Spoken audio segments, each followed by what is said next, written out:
Hello guys, welcome back to my channel Darshini diaries. ఈరోజు వీడియోలో మీ అందరికీ కూడా వినాయక చవితి పండగ రోజు మా ఇంట్లో మేము ఎలా సెలబ్రేట్ చేసుకున్నాము అనేది వీడియోలో షేర్ చేసుకుంటున్నాను. వీడియో చూసి లైక్ చేసిన తర్వాత మీ ఇంట్లో కూడా మీరు ఎలా సెలబ్రేట్ చేసుకుంటారు అనేది కామెంట్ సెక్షన్లో కామెంట్ చేయండి, నేను కూడా తెలుసుకుంటాను. ఇంకా మనకి పండగ అంటేనే పండ్లు, పువ్వులు, మామిడి తోరణాలు కదా. సో ముందు రోజే మేము బంతి పూలు కూడా అన్నీ కొని పెట్టేసుకున్నాము. పండగ రోజే ఇంకా అన్నీ కూడా తీసి దండలు అయితే కుచ్చుతున్నాము డోర్స్కి, ఇంకా డెకరేషన్కి అని చెప్పి. దేవుడికి ఇంకా సమర్పించాల్సిన పండ్లు ఇంకా అన్నీ కూడా రెడీ చేసి పెట్టేసుకున్నాము. ఇంకా మాకైతే అరిటాకులతో కూడా సైడ్కి కడదాం అనుకున్నాము, అవి దొరకలేదు. ఇవేమో అన్నీ కూడా అక్కడికి వెళ్ళి వినాయకుడికి పెట్టాల్సినవన్నీ అంటే వాళ్ళే ఇచ్చారు. ఎన్ని ఉన్నా సరే మామిడి తోరణాలు లేకపోతే పూజ అండ్ పండగ ఇన్కంప్లీట్గా అనిపిస్తుంది. సో మామిడి తోరణాలు. నెక్స్ట్ ఇప్పుడు వచ్చేసి డెకరేషన్కి నైడియేషన్ ఎలా ఉండే అంటే, ఆ టేబుల్కి వెనకాల కట్టెలు కట్టినాం కదా, కట్టిన తర్వాత ఆ రింగ్ కూడా పెట్టి ఫిక్స్ చేసేసేయాలి. ఇది కొత్తది హూలా హూప్ రింగ్ ఉంటుంది కదా, దాంతో అనమాట. మెటల్స్తో పెడతారు, అదంతా కాస్ట్లీ కదా ఎందుకని చెప్పి నేనైతే ఇట్లా అనుకున్నాను. మా ఇంట్లో ఆల్రెడీ ఉంది ఇది. ఇంకా క్లాత్ వెనకాల చున్నీ వేసిన తర్వాత చిన్న చిన్న వైర్స్ హెల్ప్స్తో ఆ రింగ్ కూడా ఫిక్స్ చేసి చుట్టూ మామిడాకులు ఇంకా బంతిపూలు కూడా కడుతున్నాము. వెనక ఆ రింగ్ కూడా మొత్తం కనపడకుండా ఆకులతో కడదాం అనుకున్నాం, కానీ నేను అనుకున్న ఆకులు అలాంటివి దొరకలేదు. సో ఇంక అట్లనే వదిలేసినాము. మా ఇంట్లో అయితే బుజ్జి మట్టి వినాయకుడిని తీసుకొని వచ్చాము. మట్టి వినాయకుడికి మేము అక్రిలిక్ పెయింట్స్ యూజ్ చేసి వినాయకుడికి అయితే ఇంకా మొత్తం డెకరేషన్ అంటే లైక్ పంచ ఏ కలర్ ఉండాలి, కిరీటం అవన్నీ కూడా వేస్తున్నాము. మీరంతా కూడా ఒకసారి చూడండి.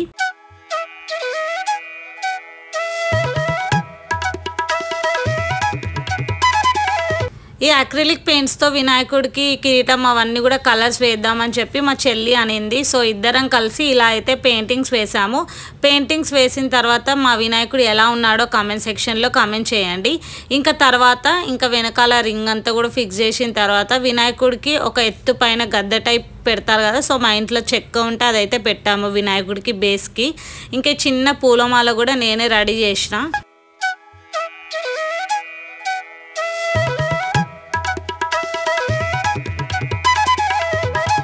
మొత్తం రెడీ అయిన తర్వాత మా డాడీ వినాయకుడిని తీసుకొని వచ్చి గద్దె పైన పెడుతున్నారు.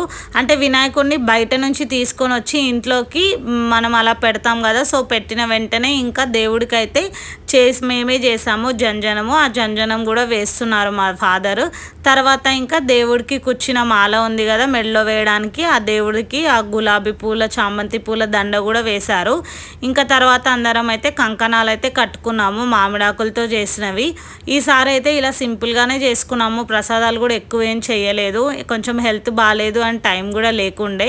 ఇంకా తర్వాత వినాయకుడు చేతిలో లడ్డు పెట్టాలి, కానీ మాకు వినాయకుడు మట్టి వినాయకుడు అవ్వడంతో బాడీకి చాలా క్లోజ్డ్గా వచ్చింది, హ్యాండ్ పెట్టడానికి లేదు.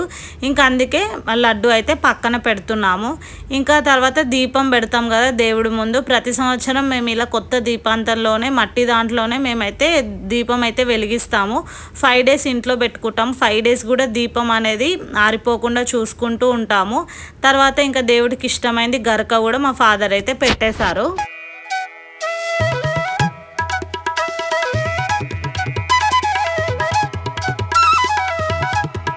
మనం చేసుకునే ప్రతి పండగను కూడా సీజన్తో రిలేట్ చేసుకుంటాము. వినాయక చవితి అప్పుడు సీజన్ వచ్చేసి అందులో మొక్కజొన్న పొత్తులు ఉంటాయి, ఇంకా కస్టర్డ్ ఆపిల్ సీజన్ కూడా స్టార్ట్ అవుతుంది కాబట్టి దేవుడికి అయితే అన్నీ కూడా సమర్పించుకుంటారు. ఎస్పెషల్లీ వెలగపండు కూడా దేవుడికి పెడతారు, మనని తింటారు కూడా. కానీ వేరే సీజన్స్లో అయితే ఎక్కువ మనం వెలగపండు తినము. ఇంకా వాటితో పాటు దేవుడికి ఉండ్రాల పాయసం ఇంకా అన్నీ కూడా చేసి పెడతారు. మేమైతే ఒక్కటే పాయసం చేసాం ఈసారి. ఇంకా తర్వాత 21 రకాల పత్రాలు కూడా దేవుడికి పెట్టి పూజ అయితే చేసుకుంటారు.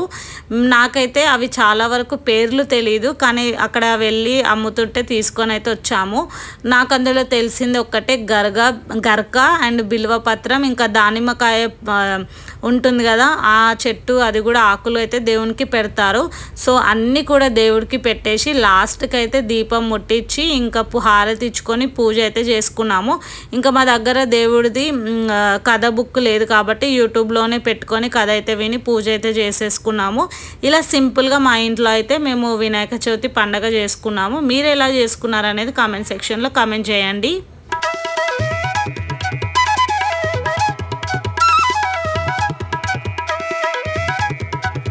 చిన్నప్పటి నుండి కూడా నేను వినాయక చవితి, దసరా ఫెస్టివల్, ఇంకా బతుకమ్మ పండుగ అంటే చాలా ఎక్సైటెడ్గా హ్యాపీగా ఫీల్ అవుతా. అండ్ ఇయర్ మొత్తం కూడా ఎప్పుడు వస్తుంది ఆ ఫెస్టివల్ అని వెయిట్ చేస్తూ ఉంటాను. అంత ఇష్టం నాకు ఈ 3 ఫెస్టివల్స్. అన్ని ఫెస్టివల్స్లో కంటే ఇంకా పూజ అంతా చెప్పేసుకున్నాము, కొబ్బరికాయ కొట్టేసుకున్నాము, హారతి అవన్నీ కూడా ఇచ్చేసుకున్నాము. అలా మా ఇంట్లో వినాయక చవితి అయితే సింపుల్గా సెలబ్రేట్ చేసుకున్నాము. ఎక్కువ ఏం చేయలేదు, టైం లేదు, హెల్త్ బాగాలేదు. ఈ వినాయక చవితి అందరికి కూడా కలిసి రావాలి, అందరూ ఆరోగ్యంతో ఉండాలి అండ్ హ్యాపీగా ఉండాలని అయితే కోరుకుంటున్నాను. ఒకవేళ మీకు ఈ వీడియో నచ్చుంటే మాత్రం ప్లీజ్ వీడియోకి లైక్ చేయండి. ఇంకా ఈవినింగ్ అయితే మా గల్లీలో వినాయకుని పెడతారు కదా, అక్కడ కూడా ఫస్ట్ డే రోజు అయితే పూజకి వెళ్ళాము. మా గల్లీలో వినాయక చవితి కూడా చాలా బాగా చేస్తారు. నిమజ్జనం అదంతా కూడా పాసిబుల్ అయితే వీడియో తీసి అప్లోడ్ చేస్తాను. That's all for this video guys. ఒకవేళ మీకు ఈ వీడియో నచ్చితే like, share, subscribe and please share it to your friends and family members. మళ్ళీ నెక్స్ట్ వీడియోతో కలుద్దాం. Keep watching my videos. Thank you. Bye bye.